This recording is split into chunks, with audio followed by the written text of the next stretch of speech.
અમદાવાદ શહેરમાં માર્ગ સલામતી અને પર્યાવરણ જાગૃતિને પ્રોત્સાહન આપવા માટે હેલ્મેટ ડ્રાઈવ અંગે જાગૃતિ સેમિનારનું આયોજન કરવામાં આવ્યું હતું, જેમાં એએમસી અને ટ્રાફિક વિભાગ દ્વારા ભવિષ્યમાં અમલમાં મૂકનારા યોજનાઓ તેમજ આધુનિક ટ્રાફિક મેનેજમેન્ટ વ્યૂહરચનાઓ પર વિગતવાર ચર્ચા કરવામાં આવી હતી.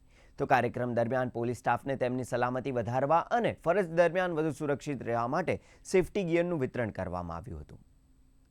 આજના મોદી ચેરિટેબલ ટ્રસ્ટ દ્વારા ઓર્ગેનાઇઝ જે હેલ્મેટ